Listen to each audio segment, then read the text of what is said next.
자, 오늘 그러면은 계시록 설교 6장과 7장 초반부 말씀 살피도록 하겠습니다. 예. 항상 말씀을 보는 데는 사실 왕도는 없기 때문에 한 구절 한 구절 짚듯이 우리가 헤아리면서 우리 안에 하나님 없음과 그리고 하나님과 하나됨의 신앙 고백을 같이 추구하는 기도와 예배가 함께하는 시간이 되었으면 좋겠고요. 6장 1절에서부터 시작을 하면 이제 본격적으로 봉인을 떼는 일이 등장을 합니다. 내가 봄에 어린 양이 7 봉인 중에 하나를 뗀다 라고 되어 있습니다. 이제 원문으로 잠깐 보면 에크톤 스프라기돈 카이 에쿠사 에노스 테스 톤 테스라손 주엔 레곤테스. 봉인을 떼기 시작하니까 어린 양이 내 생물 중에 하나가 말하기를 시작했다. 이제 이렇게 직역이 되는데, 먼저는 지난번에 저희가 봉인에 대한 얘기를 잠깐 들었죠. 스프라기조라는 거는 증명하다라는 뜻인데, 하나님과 우리의 말씀 상관체라고 합니다. 말씀을 상관하고 있는 관계에서는 증거라는 것이 사실은 필요가 없어요. 그러니까 이 증거라는 것은 하나님이 만든 게 아니라 사람이 불안한 마음의 우상으로서 그 증명을 계속해서 만들었다는 거죠. 그러니까 봉인이라는 거는 하나님이 만드신 게 아니라 사람이 가지고 있는 선악과적인 불안이 만들어낸 것이고, 이 봉인을 떼는 과정이라는 것은 우리가 가지고 우리가 쌓아왔던 우상의 생각을 하나님의 말씀 속에서 허물어뜨린다, 부셔낸다, 벗겨낸다라는 의미로 이해해 주시면 될 것 같아요. 그래서 이런 맥락이 등장합니다. 어린 양 하나가 봉인들 중에 하나를 열었다. 어린 양이 열었다. 근데 지난번에 묵상하셨지만 이 어린 양이라는 것은 하나님의 관점에서는 충만함인데, 우리의 관점에서는 이 어린 양은 쓸모없는 것, 흠모할 만한 것이 없는 것이라는 거죠. 그러니까 이 봉인이 떼어지는 것은 오직 말씀의 세계 안에 몰입하는 사람, 감히 말씀드리면 지금 저와 여러분이 이 어린 양을 인지를 하는 거죠. 그런데 이 어린 양에 대해서 우리가 여전히 어떤 현상적인 생각에 사로잡혀 있다라면은 이 어린 양은 첫 번째로 종교적인 상징으로만 다가오는 거예요. 아, 우리 죄를 위해서 피를 흘리셨던 예수님. 근데 여기서 미묘한 것들을 조금 걷어내야 돼요. 우리의 죄를 위해서 피를 흘리신 예수님을 우리는 안타깝지만 대단하게 생각을 하게 돼요. 이때 대단하다는 건 하나님의 관점에서의 대단함이 아니라 우리 관점에서의 대단함, 전능하심, 이런 걸로 생각을 하게 돼요. 그런데 그거는 어린 양과는 어울리지가 않는 거예요. 이때 어린 양이라는 것은 사람이 생각해서 보암직하고 먹음직하고 쓸만한 모든 가치가 무너져 있는 것, 그게 바로 어린 양이에요. 그러니까 어린 양이 봉인이 된다는 것을 느끼고 볼 수 있는 사람은 이 어린 양의 개념에 대해서 인정을 하고 수용을 하는 사람이 봉인이 떼어진다라고 보셔야 되는 거예요. 그렇지 않게 되고 어린 양을 여전히 죄를 사하시고 만물을 구원하시고 인류를 구원하신다라는 그러한 어떤 외부적인 거창한 걸로 생각을 갖고 있게 된다면 이 봉인은 뗀 게 아닙니다. 이제 이게 첫 번째 단계의 출발점이에요. 어린 양이 7인 중에 하나를 뗀다. 그러니까 저와 여러분이 이 어린 양의 개념을 사람의 눈에 볼 때 아무것도 없는, 보잘것없는 것으로 품고 들어가면 이 말씀은 들린다라고 확신 있게 말씀드릴 수 있겠죠. 자, 그러니까 이 봉인이 떼어지니까 뭐가 나오냐면요, 내 생물 중에 하나가 바로 브로네스, 우레와 같은 소리로 말한다라고 합니다. 이 우레와 같다라는 게 지난주에도 잠깐 말씀을 드렸지만 일종의 지각 변동을 말하는 거거든요. 그러니까 우레와 같은 소리로 말한다는 게 무조건 큰 소리, 웅장한 소리로 말하는 게 아니에요. 내 생물들이 자신들이 지금까지 떠받들고 있었던 것을 무너지는 게 못 견뎌서 나오는 일종의 발작 같은 소리라고 이해하시면 되는 거예요. 여기 보시면 내 생물 중에 하나가 우레소리 같이 말한다. 이게 뭐죠? 내 생물이 지난주에 말씀드렸지만 사람이 심어놓은 말뚝과 같은 거예요. 4라는 숫자가 문명을 상징하고, 그 인간의 문명이라는 것은 본질적으로 하나님을 대적하고 하나님을 알아서 대적하는 게 아니라 모르는 것 자체가 대적이고요. 하나님을 모르는 채 인간의 하나님처럼 되고자 하는 욕망으로 세운 게 4라는 문명이에요. 그게 내 생물이고, 그런데 그 내 생물인 저와 여러분이 아까 어린 양의 개념에서 말씀의 흡수와 예배가 이루어졌잖아요. 그러니까 우리 안에서 지각 변동이 일어나는 표현을 바로 우레소리라고 표현을 한다는 겁니다. 이 우레라는 거는 하늘이 진동한다라는 의미거든요. 하늘과 땅이라는 것은 사람이 기본적으로 믿고 의지하는 안정적인 기반을 뜻해요, 여러분. 그런데 그 안정적인 기반이 과연 말씀으로 그것이 이렇게 다져진 거냐? 그게 아니라 사람이 생각하는 생각으로 다져졌었다는 거죠. 그게 허물어지고 균열을 일으키는 게 바로 브로네스 우레소리다라는 걸로 인지를 해주시면 좋겠다. 이게 1절의 시작입니다. 자, 그래서 2절이 나오는 거예요. 그래서 내가 보니 빛나는 말이 있다. 이토스 리코스. 빛나는 말이 있다. 그 빛나는 말은 손에 F 아우토 에콘 톡손 활을 가지고 있고, 그 다음에 에도데 아우테 스테파노스 면류관이 주어졌고, 그 다음에 또 하나 볼게요. 엑셀덴 니코 카이히나 니코 이기고 또 이기려고 한다. 자, 이 표현이 등장을 합니다. 이거는 두 가지 의미가 있는데 신앙 고백의 의미가 더 중요하기 때문에 집중해서 말씀드리고 싶은데, 두 가지 의미 중에 하나는 이 봉인이 사람이 만들어 놓은 봉인이었다. 사람이 뭔가 현상적으로 증명하고 싶은 욕구였다라는 것을 고백하는 사람에게는 이 활이라고 아까 했던 것이 하나님의 말씀으로 향하고자 하는 목표가 돼요. 그게 이제 영적인 건강함일 수 있어요. 하지만 저희가 이 봉인을 떼어졌을 때 나타나는 말에 주목을 해보시면은 이 말은 그러한 본질적으로 가는 신앙 고백 이전에 우리가 가지고 있는 우상숭배적인 종교의 상징을 나타내고 있다가 훨씬 더 주목해야 되는 거예요. 그러니까 여기 빛나는 말, 이제 휜 말이라고 되어 있는 게 빛나는 말인데, 이때 빛난다는 게 하나님의 광채에 의해서 빛나는 게 사실은 아닌 거예요. 왜냐하면 이 봉인은 사람이 계속 증거를 해왔기 때문에 계속해서 자기가 생각하고 자기가 디자인하는 빛나는 말이 있거든요.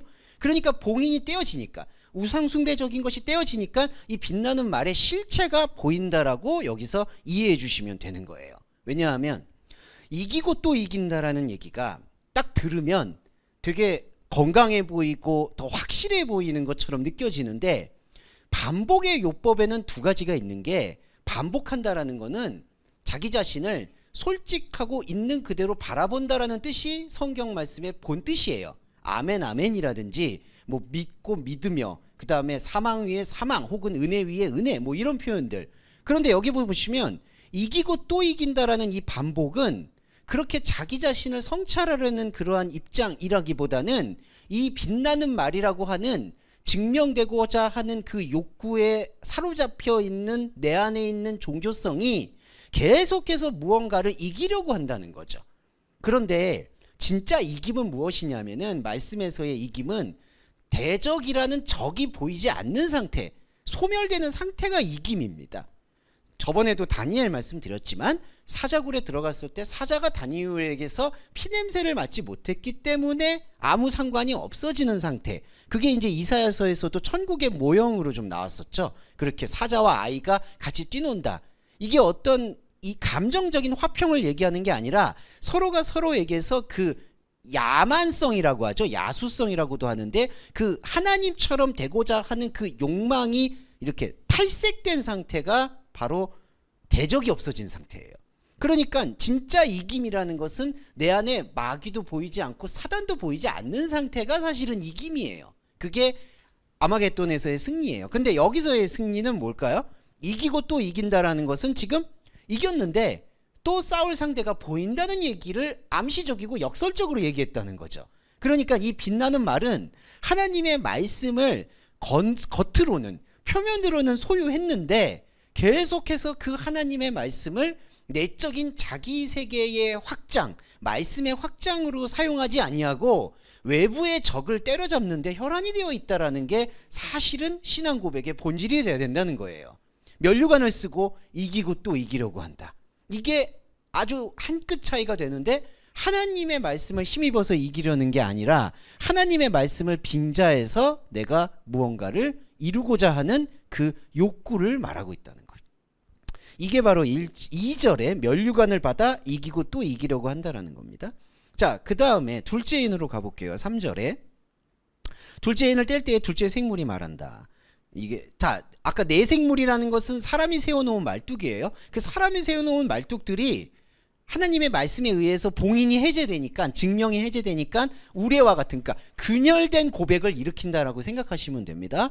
그 균열된 고백이 4절에 또 뭐가 나오냐면은 붉은 다른 말이라고 되어 있는데, 요거는 원문도 잠깐 볼게요. 카이 엑셀덴 알로스 힙토스 피로스.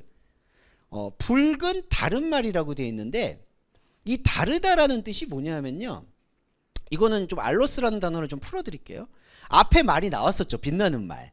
그 빛나는 말에 다른 모습이다라는 뜻으로 읽혀야 된다는 거예요. 그러니까 계속해서 떼니까 말이 새로운 게 나온다라는 거를 강조하려는 게 아니라, 요한계시록의 기록자는 이 말이 지금 빛나는 말로 내 안에서 하나님 없는 신앙 고백의 면류관을 쓰고 있는데, 이 말의 모습이 또 다르게 보이니까 붉은 말로 보였다는 거예요. 그러니까 엄밀히 말하면 지금 우리가 타고 있다라는 이 종교적 상징인 말은 사실은 하나의 자기의 그 어떤 자리인 거고, 그 모습들이 이런 국면으로 지금 나타나고 있다라는 것을 설명하고 싶어 하는 의도가 바로 알로스 기법이라는 거죠. 다른 말이다. 그러니까 다른 말이 한 마리 있고 두 마리 말이 있다라는 거를 강조하려는 게 아니라, 이 빛나는 말이 붉은 말로 지금 나타났다. 근데 여기서 붉었다, 이게 불탄다라는 뜻인데요.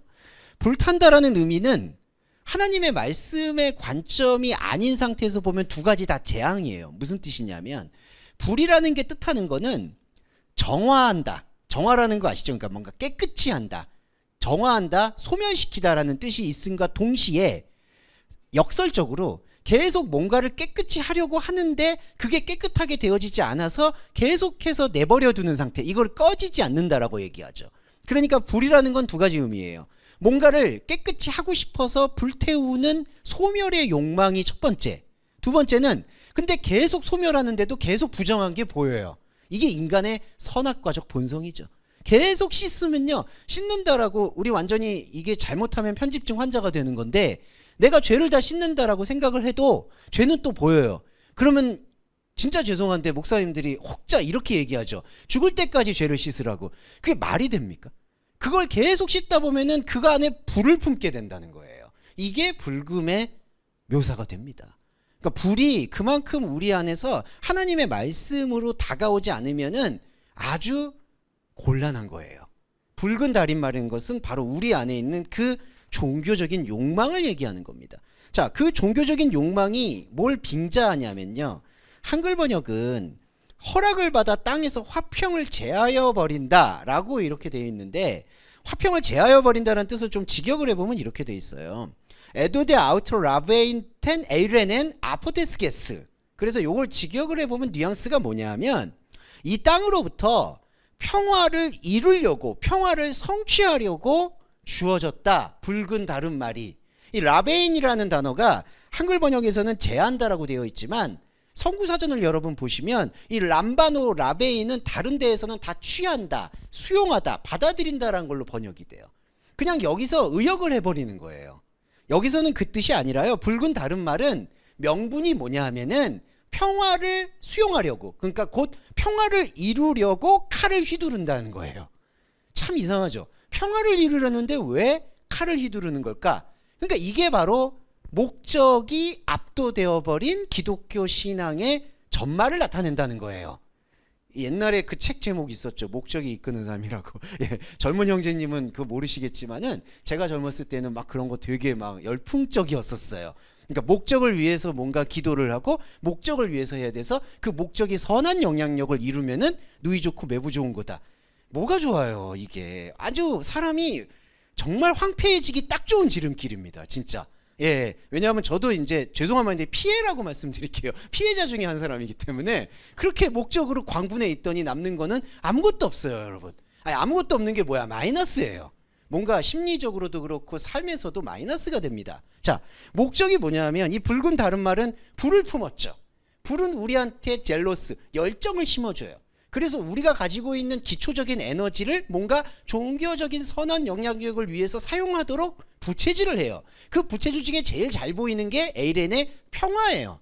평안이라는 것은, 이 평안이 참 민감한 게 하나님이 말씀하시는 평안은 하나님과 우리와의 관계의 연결입니다. 사실 그거 이상도 이하도 없고 하나님은 그거 외에 관심이 없어요. 너가 나와 함께 하느냐 안 하느냐 그것만 관심이 있어요. 하나님의 관심사는 바로 거기에요. 그런데 인간의 관심사는 연결이라는 걸 넘어서서 두루루루 잘 지내는 걸로 이 평화를 이해하고 싶은 거예요. 싸우지 않고 잘 지내고. 그런데 여러분, 그 잘 지낸다는 얘기는 인간이 살고 있는 혼의 영역, 양심 영역에서 유효한 평화인 거고, 하나님이 말씀하시는 평화는 그게 우선순위가 아닌데, 이 붉은 말은 자기가 가지고 있는 종교적 열정을 잘못 사용하고 있다는 거예요. 사람 사이에 평화롭게 지내려고, 화평을 지내려고, 그 평화를 이루려고 검을 쓴다는 겁니다.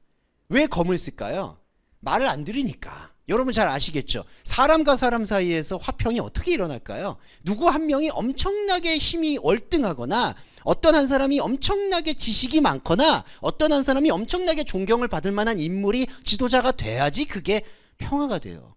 여러분, 이게 인간이 가지고 있는 어쩔 수 없는 구조적인 한계라는 거예요. 그러니까 그렇게 뭐 힘이 되었든 명예가 되었든 양심이 되었든 존경심이 되었든 그렇게 누군가가 하나가 월등하게 솟구치려는 것 자체가 마카리, 이거 칼이라는 거예요. 마카리오. 그러니까 이 칼을 받을 수밖에 없는 거고, 이게 말씀 안에서 보면요, 제일 안 좋은 게 뭐냐면 이렇게 평화를 이루었다라고 생각을 하잖아요. 이렇게 될 때 제일 안 보이는 게 바로 복음이 안 보이는 거예요. 그러니까 다른 거를 제가 문제 삼고 싶은 건 아니에요. 뭐 그렇게 해서 조직이나 공동체가 그냥 잠잠하게 잘 되면 좋죠. 다른 조직이나, 그러니까 다른 조직이라는 건 교회가 아닌 직장, 뭐 이런 공동단체, 그런 곳에서는 추천하죠. 이렇게 해서 하면 좋은 거죠. 자, 그건 세상이에요. 그런데 교회가 이거를 그렇게 모델로 가져와서 마치, 오늘은 좀 비판적인 말씀을 드릴 수밖에 없는데, 마치 우리 교회는 뭐 1000명이 넘어도 일사불란하다, 잡음이 없다. 자랑이 아니죠. 그 평화가 어떻게 왔을까요? 이 압도적인 카리스마나 압도적인 이적을 보인 사람을 통해서 쭉 줄 세우기가 되니까 그게 유지가 되는 거예요. 군말 안 하고. 예, 이거는 심하게 말할 수밖에 없어요. 왜냐하면 이 붉은 말이 나중에 청황색 말, 죽음으로 이끄니까. 이 죽는 길이에요. 죽는 길. 그래서 평화를 이루려고 칼을 받았다라는 것을 우리가 가장 위험하게 느껴야 된다는 거예요. 이게 바로 봉인을 뗐을 때 나타나는 두 번째 현상입니다. 자, 그리고 세 번째 현상으로 가볼게요.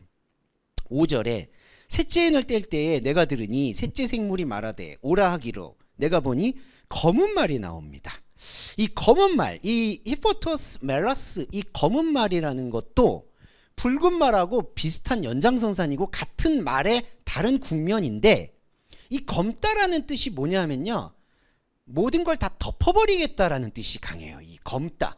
그러니까 불다라는 거는 타오르는 욕망이나 열정을 뜻하고요, 검다라는 거는 뭐냐면은 그냥 싹 다 이렇게 하나로 만들어버리겠다. 이 아까 붉은 말일 때 에이렌의 평화, 통일이 나왔거든요. 하나가 되겠다.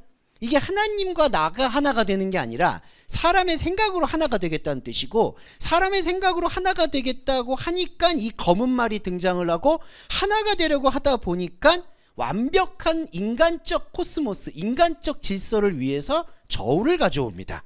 이게 쥐곤이에요. 저울. 이 저울은 뭐냐 하면 사람이 생각하는 공평이라는 거죠. 그러니까 사람이 생각할 때 너 이거 더 이상 이거에 대해서 군말하지 마. 이거는 우리가 모든 사람들이 합의해서 만들어낸 규칙이야. 율법이에요, 여러분, 이게. 그러니까 여기다가 종교가, 세상은 그렇게 해서 잘 굴러가면은 거기에 대해서 우리가 지금 관심을 둘 게 아닌데, 교회나 말씀은 이게 어떻게 되냐면요, 하나님이 주신 명령도 아닌데 하나님이 주신 명령인 것처럼 해서 이거는 맞고 이거는 틀리고 이거는 높고 이거는 낮고 이거는 크고 이거는 적고 이렇게 나누는 거예요. 이게 마치 천칭처럼, 저울 이게 천칭 있죠. 이렇게 해서 높낮이의 무게를 대서 모든 존재를 이제는 평가하기 시작하는 거예요. 여러분 잘 들어보셨겠지만 오늘은 이거는 비판적인 걸 할 수밖에 없어요. 우리가 고백을 해야 되기 때문에. 우리의 신앙 안에서 마치 그런 말씀 많이 들어보셨죠. 영적인 성숙도를 뭐 측정을 한다. 나는 영적으로 얼마나 성숙한가. 영적으로는요, 여러분, 성숙하다 성숙하지 않다라는 그 개념이 이미 허물어졌어야 돼요. 사실은 복음에, 진짜 복음에 초입에 들어왔다라면은 그러한 개념 자체가 없어야 돼요. 또 하나, 성령의 열매가 나왔느냐 안 나왔느냐, 그 열매를 맺는 그런 과정들도 사람이 생각하는 열매하고는 상관성이 아예 없을 수 있다는 거예요. 하나님과 내가 얼마만큼 잘 투명하게 보고 있느냐라는 게 하나님의 오로지 핵심 말씀 관심사라는 거예요. 그게 파생이 돼서 사람들에게, 다른 사람들에게 바울처럼 내 자신의 바울 안에서 복음이 넘쳐서 흘러 들어갈 때 진짜 전도가 이루어지는 거지, 내 자신 안에서도 하나님과의 에이렌의 화평이 아무것도 이루어지지 않았는데 내 눈에, 내 마음에는 아무것도 없는데 내 밖으로 복음을 소유해가지고 저울처럼 저 사람은 어떻고 나는 어떻고 저 사람은 어떻고 나는 어떻고, 이거 둘 다 교만이나 죄책감이에요. 죄책감인 사람도 문제고 교만인 사람도 문제죠. 그러니까 나는 깨끗하다, 나는 완벽하다고 생각하고 저 사람을 이렇게 판단하는 사람도 문제지만, 안타깝지만 동시에 내 탓이요, 내 죄요, 다 내 문제야. 여러분, 세상적인 관계에서는 내 문제, 네 문제가 다 완벽하지 않습니다. 피해와 강해는 안타깝지만 얽혀 있어요. 그렇기 때문에 그거는 세상적으로 분명히 해결을 해야 되는 거예요.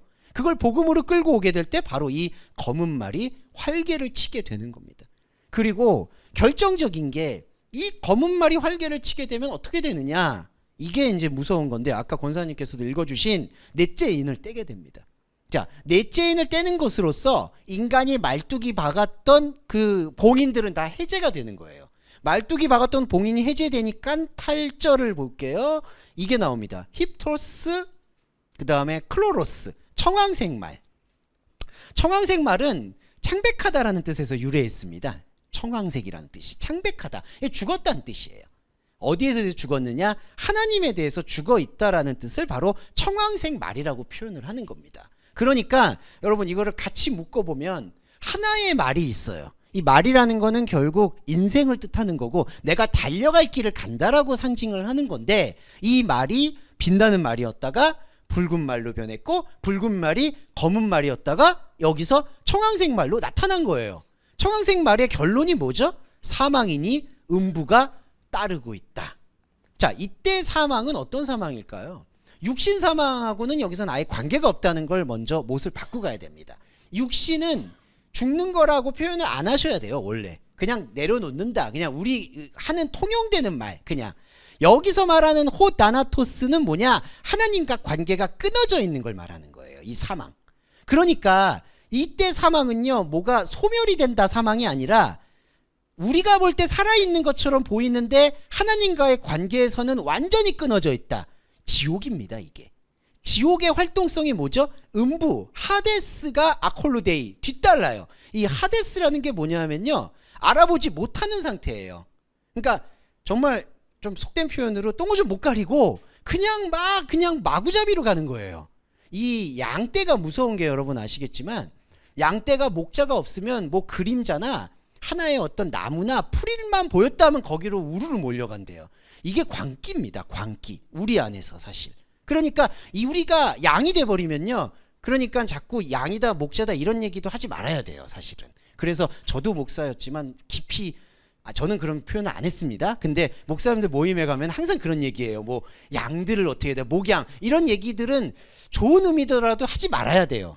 예, 양은 광기예요, 사실은. 왜냐하면은 이때의 양은 어찌됐든 깃발을 꽂아놓고 거기로 가려고 하니까, 이 사망, 하나님을 잃어버린 양들은 바로 알아보지 못하는데 무조건 아콜로데이 뒤따라가는 거예요. 이게 사망입니다. 이 사망이 어떻게 되죠? 땅 4분의 1을 권세를 얻어서 검과 흉년과 사망과 땅의 짐승으로 죽인다고 합니다. 네, 자, 땅 4분의 1 볼게요. 이게 테트라톤인데, 사실은 이 테트라톤이라는 테트라톤, 제가 요즘 발음이 잘 안 돼. 죄송합니다. 테타르톤. 네, 요즘 발음이 잘 안 돼. 눈도 잘 안 보이고. 이거 어떡하죠? 네, 네, 죄송해요. 테트라톤. 네, 테타트론. 죄송해요. 네, 테타트론. 네, 이 사라는 개념은요, 본래는 서수 개념이에요. 그러니까 자, 기수가 있고 서수가 있는데, 기수는 하나, 둘, 셋, 넷. 그 다음에 서수는 첫 번째, 두 번째, 세 번째, 네 번째. 그래서 이 테타트론이라는 개념은 원래 네 번째라는 개념으로 쓰는 게 적합합니다. 근데 이제 이런 것들이 전통적으로 내려와서 그때 당시에 그 본붕왕들이라고 있죠, 헤로드 왕 때. 그래서 영토의 4분의 1을 나눠 가졌다. 근데 그게 이제 정량적으로 나눠 가진다는 개념이 아니라 당신도 나라를 통치할 자격이 있습니다라는 거를 주는 그런 상징적 개념인 거예요. 4분의 1이 아니라 정량적으로 네 가지 중에 하나 이걸 얘기하는 게 아니라 당신도 왕의 권세가 있습니다. 그게 바로 4분의 1의 뜻이에요. 그래서 여기 땅 4분의 1의 권세라는 뜻은 뭐냐 하면 땅을 뭔가 자기 마음대로 할 수 있는 권세를 받았다라고 착각을 한다는 거죠. 왜냐하면 사라는 것은 아까 말씀드렸듯이 문명을 뜻하는 거고 그 문명을 내가 섬기는 신에게 바칠 수 있는 권세를 내가 받았다라고 생각을 하는데 이 권세는 누가 주었느냐? 하나님이 준 게 아니라 서로가 서로에게 그냥 양도하고 합의를 한 거예요. 이게 바로 양과 목자입니다. 그러니까 양 중에 목자가 있는 거예요. 양들 중에 그냥 우리들이 양이니까 깃발이 안 보이고 두렵고 무섭고 불안하니까 우리 양들 중에 목자를 세우자. 그 목자가 하나님이 된 거예요. 그러면 여러분 이 양과 목자 안에는 하나님이 없어요. 그러니까 권세를 받았다라는 것도 어떤 분들은 해석하기로는 하나님께서 봉인 때니까 합법적으로 권세를 줬다라고 얘기하는데 그게 아니고요. 이 엑소시안 권세라는 것은 스스로 사망체인 이들이 사망인 사람들이 스스로 알지도 못하고 눈도 가리고 있는 상태에서 날뛰고 발작하다가 우상을 세워가지고 서로 권세를 나눠주기를 하고 있다는 거예요. 그러다 보니까 뭐가 나오느냐? 검과 흉년과 사망이 나오는 거고 그 다음에 마지막으로 요 네 번째 인에서 나오는 것이 그러면 이 네 번째 인을 다 뗐을 때 지금까지 증거를 원했던 사람의 증거를 원했던 우리의 모습이 무엇이냐? 바로 휘포톤 뒤리온 테스게스 땅의 짐승이라는 거예요. 그러니까 이 짐승이라는 표현이 조금 좀 듣기가 민망하시고 싫으시겠지만 저도 마찬가지로 고백을 하자면 우리가 가지고 있는 그 욕망의 붉은 말 같은 생각이 이 짐승이라는 거예요. 우리가 짐승인 거예요. 그러니까 하나님의 영적인 발견이 이루어지지 않는 모습이 바로 여기서 짐승의 모습으로 나타난다. 이렇게 이해를 해주시면 될 것 같습니다. 자, 지금 36분이라 조금만 더 할게요. 요 다섯째 인과 여섯째 인의 속도를 조금 더 우리가 느끼면 좋을 것 같아서 이게 한 호흡이라서요. 자, 9절 갈게요. 다섯째 인은 자, 이 다섯 번째 인과 여섯 번째 인은 어떤 부분이 있냐면요. 자, 이렇게 네 번째 인을 다 뗀 거에 대한 부연 설명이라고 생각해 주시면 될 것 같아요. 그러니까 아까 네 번째 인을 뗄 때까지 우리 안에 말들이 있었습니다. 인생의 어떤 달려갈 길이 있었고요. 그 달려갈 길의 결론이 사실은 사망이 나온 거예요. 자, 그 사망에 대한 우리의 반응에 대한 고백이 바로 다섯 번째 인, 여섯 번째 인이 되는 거예요. 그래서 우리가 과정적으로 말씀드리면 여섯 번째 인까지 가야지 이 말씀이 비로소 진짜 내 안에 선악과 증명, 봉인이 풀려나는 걸 느끼실 수가 있는데 다섯 번째 인이 제일 조금 안타깝지만 말씀을 드려야 되는 거예요. 다섯째 인을 뗄 때 뭐가 나오냐면요. 하나님의 말씀과 저희가 가진 증거로 인해서 죽임을 당한 영혼들이 제단 아래 있다라고 되어 있어요. 자, 이거는 나쁘게 얘기하는 게 아니에요. 이게 우리의 혼적인 모습이기도 하니까 고백이 되는 건데 이게 긍정적인 의미가 아니에요. 자, 하나님의 말씀은 지금 보이는 우리 성경을 말하고 있을 수 있습니다. 그리고 우리가 가지고 있는 일단의 종교성을 말하는 거예요. 하나님 말씀. 근데 여기 보세요. 저희가 가진 증거라는 그 용법을 강조를 해요. 그들이 소유한 증거. 텐 마르티안 앤 에이콘. 소유한 증거. 근데 이거를 우리는 항상 이런 것들을 다 긍정적으로 평가를 하거든요. 하나님의 말씀이고 증거니까 아, 말씀 증거를 말하는구나. 그런데 여기서 기록자의 의도는 소유한 증거라는 걸 강조해요. 그러면 여러분 지금 이 봉인을 떼는 게 어떤 흐름이었느냐? 소유하고 있었던 자기 증명을 지금 해체시키는 작업이잖아요. 그러니까 이 기록자의 의도가 뭐냐면 하나님의 말씀을 자기가 소유한 증거라는 거예요. 그러니까 이거는 하나님의 말씀으로 진리적으로 깨달은 혼들을 얘기하는 게 아니라 솔직히 그 하나님의 말씀을 내가 소유한 마르티리안 증거를 삼아서 그 증거로 어떤 종교 생활이든 삶을 꾸려가려고 하는 혼들을 말한다는 거예요. 그게 제단 아래의 혼들입니다. 그래서 이거를 루아흐라고 푸뉴마라는 단어를 의도적으로 쓰지 않고 영이란 단어를 의도적으로 안 쓰고 푸스케를 써요. 혼을. 제단 아래의 혼. 그러면 이 제단 아래의 혼은 왜 제단 아래에 있을까요? 아쉽고 안타깝게도 이 제단은 하나님께 드리는 제단일 수도 있지만 우리가 생각하는 그러한 제단이 될 수도 있다는 거죠. 그러니까 여기 9절에서 다섯째 인을 뗄 때 하나님의 말씀을 자기 소유로 만들고 있는 이들이 죽임을 당하고 있고, 그 죽임을 당하고 있는 게 바로 제단에 있고서 10절에서 이걸 말하는 거예요. 땅에 거하는 자들을 심판하여 우리 죄를 신원하여 주지 않으기를 어느 때까지 합니까? 이게 어떤 의도냐? 우리는 신앙생활을 잘 유지하고 있습니다 라든지, 아니면 주님 저는 하나님의 말씀을 열심히 붙잡고 있는데 저를 괴롭히거나 탄압하거나 핍박하는 사람들이 있습니다. 이 사람들을 심판 안 해주실 겁니까? 라고 외친다는 거죠. 그런데 하나님이 잘 이해하시겠지만 하나님이 심판하러 오시는 게 아니거든요. 심판이라는 건요, 내 안에서 자동적으로 소멸되는 과정인 거예요. 사실은 내가 저울을 재서 저건 심판받아야 돼, 나는 심판 안 받아, 저 사람들은 지옥 가야 돼, 나는 구원받아, 이게 아니라 하나님 앞에서 내가 발견이 되면 밖의 세계는 완전히 소멸되는 걸 뜻하는 거예요. 하나님은 심판하고 상관이 없어요. 그런데 10절에서 이 죽임을 당하고 있는 혼들, 제단 아래에 있는 혼들은 뭐라고 얘기하느냐? 거룩하고 참되신 대주제요. 여기서부터 의도가 나타나는 겁니다. 거룩하고 참되신데 왜 대주제라는 단어가 나올까요? 데스포테스, 이거는 지도자라는 뜻이에요. 네. 아까 양들이 우상 세우죠. 그러니까 우상 세워서 면류관 씌워가지고 내가 당신에게 충성 다하고 면류관 씌워줬는데 왜 나를 괴롭히는 사람들을 이렇게 심판을 안 하느냐라고 다그친다는 거예요.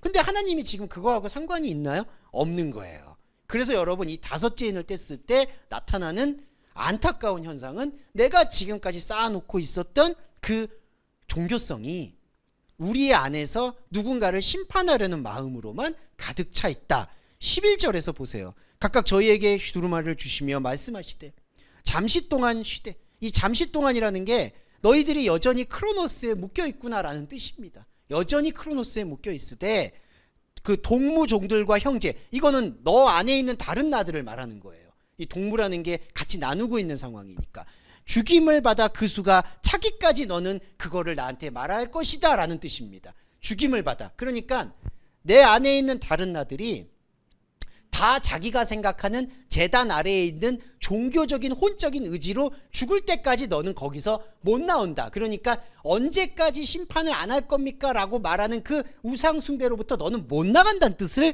그 수가 차기까지 한다라고 얘기하는 거예요. 이게 예수님이 그 산상수훈 비유할 때 그 악한 종에게 가서 그 한 고드란트라도 다 갚기 전에는 그 옥에서, 감옥에서 못 나온다라고 얘기하잖아요.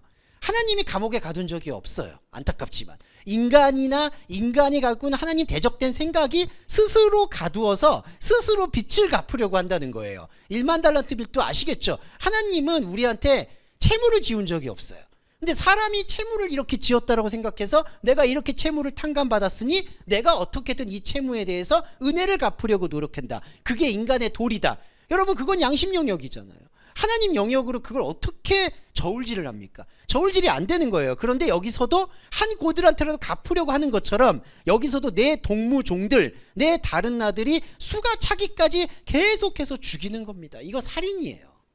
그러니까 제단 아래에 있는 우리의 모습 안에서 신앙 고백이 이루어져야 된다는 거예요. 신원하는 기도나 신원하는 그런 마음이 아닌, 이제 이거를 내려놓고 다른 세계로 넘어갈 수밖에 없는 증거, 사람 증거 하나도 안 찾으려고 하고 새로운 하나님의 말씀이 무엇이 있는가라고 우리가 눈을 뜰 때 다른 데 갈 필요 없이 창세전에 예비되었던 하나님의 본래의 자리가 이 말씀이 보여주고 있다라는 거를 봉인을 떼면서 나타내는 건데, 우리는 그거를 이렇게 계속해서 되새김질을 하면서 말씀의 깊이로 갈 수 있지만 현실이 12절에 보시면 여섯째 인을 뗄 때에 지진이 난다라고 표현을 한다라는 겁니다. 네. 그러니까 우리 그리스도인에게 이제 중요한 혼적인 현실은 이렇게 해서 나의 종교성과 이 위선과 이 위선이 나쁜 위선이 아니라 진심을 담은, 나는 하나님을 열심히 믿고 있고 내 동무종들까지 빚 하나라도 갚으려고 열심히 노력하고 있는 그 열정이 오히려 나를 죽이고 있다는 걸 딱 발견했을 때 지진이 나와요. 왜 지진이 나오냐면요, 자, 지진이라는 거는 땅을 흔드는 건데요, 땅이라는 거는 저와 여러분이 너무 당연하게 생각해 왔던 거를 말하는 거예요. 그러니까 두 발 딛고 있으니까 당연하잖아요. 그러니까 인간이 마치 하나님 앞에서 당연히 이거는 해야 된다라고 생각하는 것들, 그게 균열을 일으키는 게 바로 지진이에요. 그러니까 여기서의 지진은 외부에서의 그런 판타지하고는 아무 상관이 없고요. 자기가 믿고 있었던 마지막 어떤 기반 같은 거, 그런 것들이 흔들리는 거예요. 근데 이 흔들리는 게 복음이에요. 왜냐하면 사람이 지금까지 구상해왔던 것들은 흔들리고 원래 하나님과 함께 있었던 것이 이제 선명해져야 되거든요. 감히 말하지만 저희는 지금 그걸 선명하게 경험하고 있는 거예요. 우리의 육이나 감각이 그거를 잘 실감을 못해서 뜨뜻미지근한 거지, 본래는 지금 상당히 선명해지는 거예요. 자, 그렇게 되면 이 지진이 일어나면 해가 총담같이 검어지고 온달이 피같이 된다. 이게 정말 해가 검어지는 게 아니라 자기가 생각했던, 그러니까 땅을 여기다 말뚝을 박고 이 말뚝을 박은 걸로 이거는 해야, 이거는 별이야, 이거는 달이야, 이게 균열을 일으킨다는 거죠. 자, 이게 균열을 일으킬 때 제일 두려워하는 게 뭐냐면요, 15절에 볼까요? 땅의 임금과 왕과 장군과 부자와 강한 자와 종과 자주자와 모든 사람들이 굴과 산 바위 틈에 숨어서, 16절에 볼게요. 산과 바위에게 말하되 어린 양의 진노에서 우리를 가리게 하소서라고 얘기를 합니다. 그런데 자, 이것도 중요한 게 이들이 지금 뭐라고 고백을 하냐면은 어린 양의 진노라고 얘기를 해요. 네, 여기 분명히 이렇게 다 있습니다. 오르에스 투 아리누, 어린 양의 진노. 근데 어린 양이 진노를 안 했어요. 자, 지금 보시면 아시겠지만 어린 양은 한 게 뭐가 있냐면은 그냥 봉인이 잘못된 봉인입니다 얘기한 것 뿐이에요. 자, 예수님이 십자가하고 똑같아요. 그런데 지금 어린 양이 진노를 일으켰다라고 생각하는 그 생각은 도대체 어디에서 온 걸까요? 여전히 그 봉인을 붙잡으려는 우리의 마음의 발작이라는 겁니다. 네. 그러니까 어린 양이, 하나님이 지금 진노를 일으키고 있다. 누가 이 진노의 큰 날, 17절, 누가 능히 그걸 감당하겠느냐라고 얘기를 해요. 이게 참 안타까운 얘기인데 혼자 북치고 장구치고 다 하는 거예요. 그러니까 하나님의 영적 영역은 그냥 고요한 거예요. 그냥 봉인 없었고 당신이 타고 있는 말 그거 죽은 거였고, 그러니까 그냥 내려오면 돼요. 그리고 그냥 여기는 살면 돼요. 아주 심플해요. 그런데 지금 여기 보시면 15절에 나오는 땅의 임금, 종, 이거 뭐죠? 그냥 인간이 하나님 없는 상태에서 만들어 놓은 사회 세상이에요. 여러분들의 직업, 여러분들의 위치, 여러분들의 경제력, 여러분들의 돈벌이, 여러분들의 신분. 자, 이 신분들은 다 동요를 일으키는 거예요. 왜 그랬냐면은 안타깝게도 우리가 가지고 있는 이 신분들, 우리가 가지고 있는 인생들을 가지고 다 하나님과 상관을 해왔기 때문이에요. 정말 오늘은 좀 직접적인 얘기를 드리고 싶은데, 일이 잘 안 될 때 기도하죠. 일이 잘 되면 축하하고 헌금하죠. 이거 다 뭐냐면은 15절에 말하는 땅의 임금, 왕족, 장군, 부자들이 이 지진을 멈추려고 하나님한테 다 뭔가를 하는 거예요. 그러면 어떤 분들은 나는 교회 안 다녔으니까 괜찮겠네? 말도 안 되죠. 그 사람들은 돈이 우상인데 그러면 돈한테 다 한 거잖아요. 아니면 병원이 우상인 사람은 병원한테 한 거고. 못 벗어나요. 못 벗어나. 뭐 나는 교회 안 다녔다고 편하다, 그것도 면죄부가 아닙니다. 절대로. 예. 그럼 이게 뭘까요? 다 쌓아놓은 것들이 다 무너지는 거예요. 그런데 여전히 이 사회 신분이라든지 내 이름, 주원규라는 이름을 갖고 있는 나는 어디 가서 호소하느냐? 바로 산과 바위로 갑니다. 16절에. 여러분, 이 산과 바위 할 때 바위가 리도스가 안 쓰이고요, 페트라가 쓰였어요. 페트라가 뭔지 아시죠? 베드로한테 이름 줄 때 한글 번역에서 반석이라고 하죠. 그것도 반석이 아니에요. 그냥 돌이에요. 근데 여기서 의도적으로 이 호로스하고 페트라로 이 왕금의 임금과 지주들과 종들, 사회 신분, 우리 현상, 거기 가서 숨는 이유가 뭘까요? 16절에. 이거 숭배하고 싶은 거예요. 자, 산에 가면 기도한다고 하죠. 바위는 반석이라고 하죠. 너는 베드로라, 내가 이 교회, 이 반석 위에 교회를 세운다라고 하죠. 근데 하나님 뜻이 이거 탄탄하니까 여기다가 반석 세우겠다, 그런 캐톨릭 교회를 얘기하는 게 아니잖아요. 구르는 돌이든 아브라함의 자손을 만들 거다, 거기서 교회가 되어진다라는 게 반석 위의 교회라는 거예요. 반석이라는 이 번역 때문에 제가 참 안타까운 건데, 그러니까 아무 돌이라든지 거기에 그냥 교회다 이 얘기예요. 근데 사람은 그게 아니죠. 사람이 쌓아놓은 말뚝은 산은 하나님이 가시는 곳, 호렙산, 시내산, 시온산, 바위는 하나님이 교회를 세우신 곳. 그러니까 여기 가서 진노의 큰 날 왔으니 어떡하냐, 하나님 우리를 지켜주세요, 이게 완전히 비틀린 종말론이 되는 거예요. 세상이 말세고 힘들고 기독교인들은 탄압받으니까 우리 어떻게 해요? 바로 산과 바위, 기도원이나 교회 가서 기도해야 되겠구나가 되는 거예요. 그러면서 응답받는 것처럼 보이죠. 그리고 교회를 다니는 사람은 이렇고 교회를 안 다니는 사람에게는 어디 기업이든 어디 기약 수련하는 데든 무슨 기공 수련하는 데가 산과 바위가 되는 거예요. 절대로 못 벗어납니다. 이게 제가 협박 드리려고 하는 말이 아니라 인간이 예전에 이 말씀 나눌 때 이제 어떤 분이 이러니까 제가 교회를 안 다니려고 해요. 이렇게 말씀을 하세요. 그럼 교회 안 다니면 뭐가 해결이 될까요? 절대로 그렇지 않습니다. 여기서 말하는 교회는 건물교를 얘기하는 게 아니라 말씀과의 대면을 말하는 거예요. 대면은 인간에게 필연적인 과제입니다. 이걸 우리가 온전하게 보는 것이 바로 6장의 봉인을 떼는 영적 비전이다. 이거를 조금은 설명드리고자 했습니다. 네, 잠깐 쉬었다가 7장 좀 쳐봐 볼게요.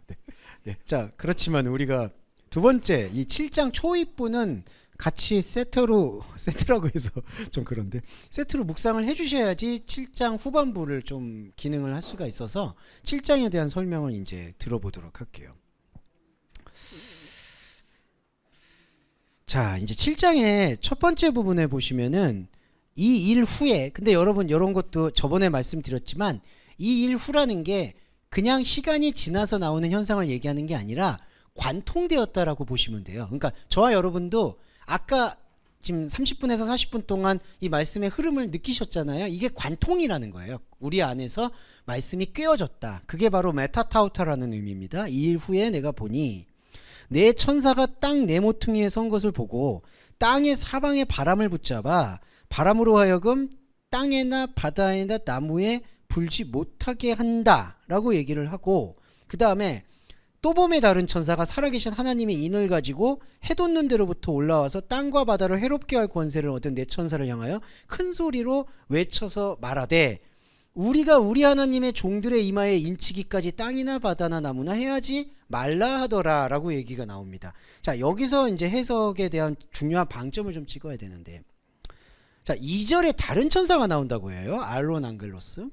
그러면 이 다른 천사의 의미는 무엇이냐면은 1절에 말하고 있는 내 모퉁이를 붙잡고 있는 천사에 대한 갱신의 의미로 쓰여야 하는 거예요. 자, 갱신의 의미입니다. 이게 무슨 뜻이냐? 자, 땅에 내 천사가 지금 바람이 불지 못하게 붙잡고 있다고 하고 있죠. 그런데 이게 긍정적인 의미가 아닌 거예요. 자, 바람에 붙잡지 못하게 한다는 게, 바람이라는 게 이게 숨구멍이란 뜻이거든요. 푸니오의 아네모스, 그러니까 숨을 쉴 수 있도록 하는 그런 개념인 건데, 그거를 땅 내 모퉁이에서 붙잡고 있는 거예요. 그래서 나무나 바다가 여기에 바람, 숨에 노출이 되지 않도록 막고 있는 게 겉으로 볼 때에는 천사의 도움으로 보이고 겉으로 볼 때에는 이게 긍정적으로 보이지만 결국에는 생명의 숨을 쉬지 못하게 만드는 활동이 된다는 거죠. 그게 1절의 땅의 내 천사예요. 그래서 진짜 천사의 의미는 2절에 이거를 갱신하는 의미가 된다는 거죠. 알로스 앙겔로스, 다른 천사가. 그래서 다른 천사가 자, 살아계신 하나님의 인을 가지고 온다라고 해요. 자, 중요한 게 여기서 이제 자, 대비점입니다. 스프라조도 인이잖아요. 아까 봉인이라고 되어 있는 것도 스프라조, 봉인도 인이에요. 이것도 여기 보세요. 하나님의 인을 가지고 와요. 자, 그래서 여기 보시면은 3절에 우리가 우리 하나님의 종들의 이마에 인치기까지 라고 되어 있어요. 그러면은 하나님은 인을 치고 우리는 인을 안 치냐, 이제 이렇게 되는 건데, 자, 이게 이제 그 거울 기법 같은 건데요. 이제 중요한 부분이 하나님이 인을 쳐주신다라는 얘기가 아니라 하나님의 인이라는 거는, 자, 이게 이제 중요한 거예요. 하나님의 인은 우리가 생각하고 있는 그런 인 떼는 것이 포기가 될 때 나타나는 인이 없는 것을 말하는 거예요.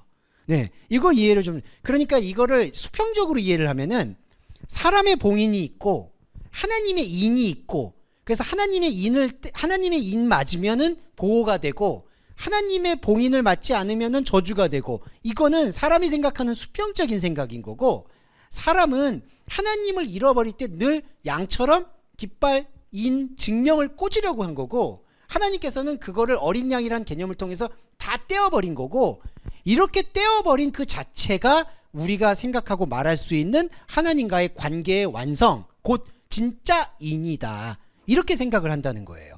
그러니까 우리가 이 두 가지 스프라조라는 이 인이라는 의미를 들었을 때 이런 수평적인 생각에서 벗어나는 것이 바로 말씀 활동이거든요. 그러니까 진짜 하나님의 인이 있다.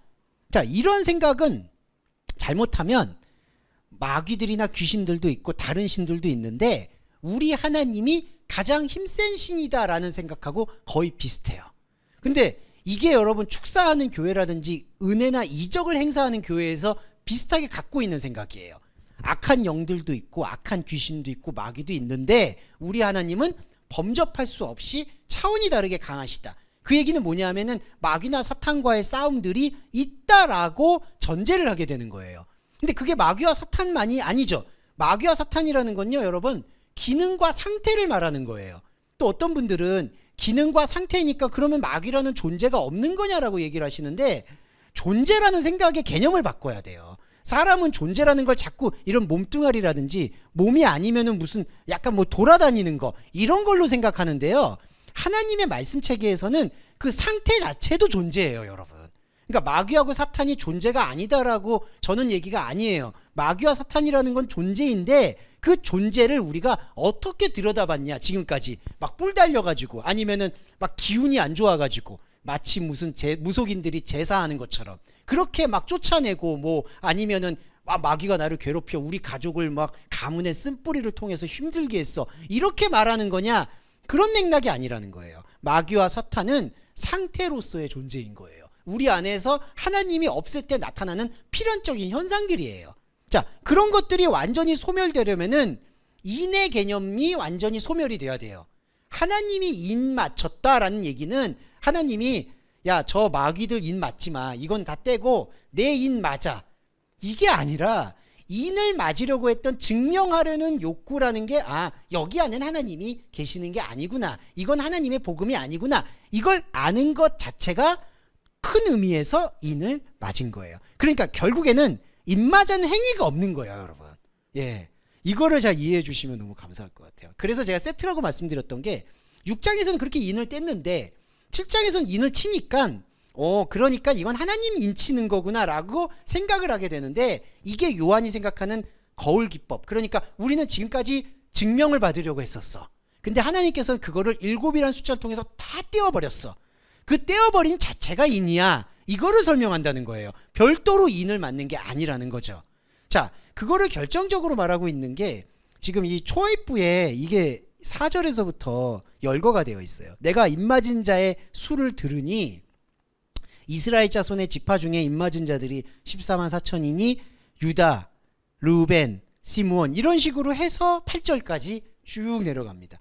여기서 이제 그 가장 결정적인 그 우리가 흔히 말하는, 근데 이건 뭐 이단 사이비 얘기 안 하더라도 사실은 우리가 흔히, 좀 죄송한 말인데 일반적으로 얘기하는 교회 안에서도 14만 4천의 의미는 중요하게 생각을 하죠. 중요하게 생각하는데 대면도 안 해요, 솔직히. 자, 중요한 거는 여기서 14만 4천 명이라는 그 숫자의 의미는 아무 의미가 없어요. 자, 수를 들었다라는 들었다라는 의도 자체가 뭐냐면요, 숫자를 아라비아 숫자처럼 그 수요를 내가 파악했다라는 거하고 상관이 없다는 거예요. 이 입맞은 자의 수를 들었다라는 것은 인을 맞았다라는 것들의 그 숫자의 개념이, 아라비아 숫자라는 게 뭐죠? 이렇게 합산하는 거잖아요. 몇 명이 있고 몇 명이 있다. 그게 뭐죠? 양적인 울림이잖아요. 그 양적인 울림으로부터 완전히 해체가 된 거를 뜻하는 거예요, 여러분. 그러니까 입맞은 자의 수를 들었다는 거는 이제 더 이상 이 숫자의 의지에 의해서 놀아나지 않겠다라는 뜻을 역설적으로 내포하고 있는 거예요. 그래서 보시면 에크필레스, 에크필레스, 에크필레스, 이게 무슨 뜻이냐? 지파로부터, 이게 안에서부터 밖으로 나온다는 뜻이 있어요. 그러니까 유다 지파로부터 나와서 인침을 받았다, 직역을 해보면 이런 뜻이에요. 그러니까 이게 유다 지파 중에서 인침받은 사람이 12,000명이다 이렇게 얘기하는 게 본질이 아니라 그 지파라고 생각하는 사람들, 제가 24장로 말씀드릴 때 구약의 지파라는 거는 하나님이 세운 이스라엘하고 상관이 없이 사람들이 행정구역상 그리고 인간의 종교적 욕망상 편의상 세우는 거잖아요. 그러니까 이 지파는 사실은 의미가 없거든요. 그러니까 이거는 에크라는 전치사는 출애굽적인 용어라는 거예요. 지파라고 생각하고 족보라고 생각하고 있었던 것으로부터 나오고 있는 사람들. 그러면 여러분, 이게 합산을 해서 14만 4천 명이라는 이 숫자의 수요, 아라비아가 아무 의미가 없는 거예요. 예. 왜냐하면은 그러니까 사람의 생각으로 인을 맞지 않는 것 자체가 하나님께 인침이니까. 그러니까 여기에 무슨 14만 4천 명이 있고, 그러니까 이게 해석이요 이렇게 돼요. 두 가지 해석이 나오는데 다 잘못됐네요. 죄송한데 하나는 진짜 우리가 흔히 이제 실명 거론해서 죄송하지만 신천지 단체처럼 14만 4천 명이 명수가 있다라고 주장하는 쪽과, 또 한 명은 이거는 상징의 숫자이긴 하지만 하나님께서 정말 오늘의 유다 지파 사람들, 그런 어떤 이거를 상징적으로라도 지파 중에 선별된 그리스도인들을 얘기한다라고 보고 있는데, 그 둘 다 본질에 맞닿은 해석이 아닌 거예요. 여기서 수를 듣는다는 얘기는 이 수를 그냥 흩어낸다는 뜻이에요. 네.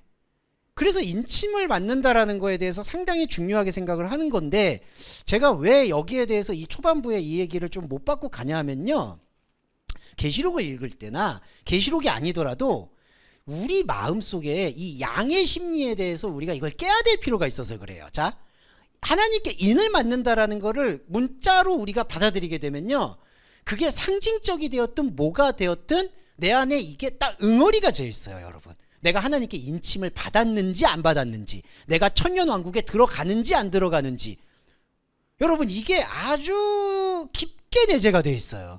이게 뿌리를 뽑아야 돼요. 이게 지진이에요. 그러니까 이 해석을 왜 이렇게 강조적으로 얘기를 하냐면은, 왜 인침이 없다라고 말씀을 드렸냐면은, 자꾸 인침받은 게 뭐가 있다, 이걸 우리가 염두에 두게 되면요, 우리가 하나님께 인침을 받기 위해서 무엇을 해야 될 것이냐, 부자 청년처럼 영생을 얻기 위해서 무엇을 해야 될 것이냐, 이게 되는 거예요. 죄송한 말인데, 중요한 말이고 죄송한 말인데, 하나님을 믿는 것도 우리가 사실은 행위가 아니잖아요. 그러니까 믿어야 되는 신뢰의 행위만이 아니잖아요. 사실은 그게 다 붕괴가 돼서 말씀의 생명이 들어와야지 그리스도인 믿음이 내 안에서 믿음을 칭의, 확증해 주시는 거지, 우리가 믿고 우리가 무엇을 하는 게 아니에요. 포이에만은 결국 하나님 말씀 노출 그거 이상도 이하도 아무것도 없는 거예요. 영적인 성숙이다, 성령의 열매다, 이거 아니에요. 그거는 그냥 우리가 살고 살아갈 때 피해 입지 않고 피해 주지 않으려고 사는 양심의 행위인 거예요. 그게 윤리예요, 어머니. 그게 윤리, 우리 안에 있는 윤리. 네, 이 부분이 지파에 대한 숫자의 개념, 인침에 대한 개념까지 같이 설명을 드렸습니다. 네. 네, 그래서 이제 인침 받는 거에 대해서 자유로우셨으면 좋겠다. 네. 왜냐하면 저도 개인적으로 상당히 종말론에, 우리 이제 저기 가족분 되시는 분들은 우리 집사님이나 권사님은 모르실 수도 있지만 종말론에 상당히 심취를 했었기 때문에, 네, 제가 오늘 그래서 더 흥분하게 된 것 같아요. 워낙 이 14만 4천 명에 강하게 이제 인침을 받아야 된다. 그러니까 이게 바코드는 받지 않고 하나님의 인은 받아야 된다라는 생각에 가장 이렇게 매달리다 보니까 인침을 받는 행위가 뭘까에 매달리게 되고, 모든 성경 말씀이 그렇게 보여요. 또 성령 회방하면은 안 된다, 그럼 성령 회방죄는 또 뭔가, 이렇게 되니까 이 흐름과 고리를 끊기 위해서 요한이 말하고자 했던 그 인의 개념이 무엇인가, 이거를 확실히 오늘 못 받고 갔으면 좋았습니다. 그런 마음에서 오늘 설교 마무리하겠습니다. 네, 정리기도와 주기도문으로 마무리하겠습니다. 하나님 감사합니다. 오늘 우리 안에서 진짜 인침은 우리가 무언가를 증명받고 증명하려는 모든 욕구가 선악과로부터 비롯되었음을 확인하는 길임을 배웠습니다.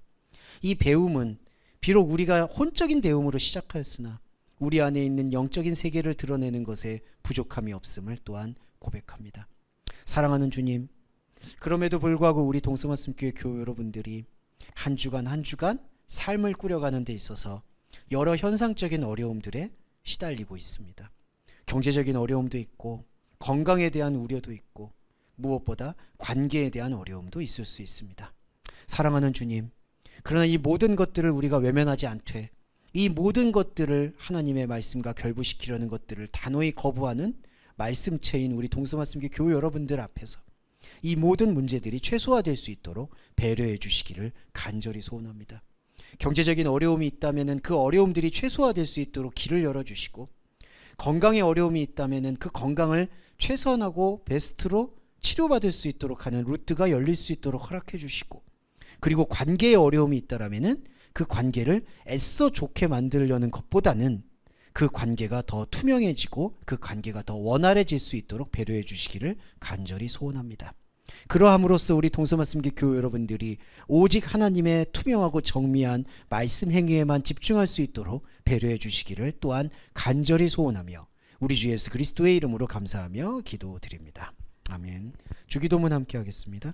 하늘에 계신 우리의 아버지여, 이름이 거룩히 여김을 받으시오며 나라에 임하옵시며 뜻이 하늘에서 이룬 것 같이 땅에서도 이루어지이다. 오늘날 우리에게 일용할 양식을 주옵시고 우리가 우리에게 죄 지은 자를 사하여 준 것 같이 우리의 죄를 사하여 주옵시고 우리를 시험에 들게 하지 마옵시며 다만 악에서 구하옵소서. 대개 나라와 권세와 영광이 아버지께 영원히 있사옵나이다. 아멘.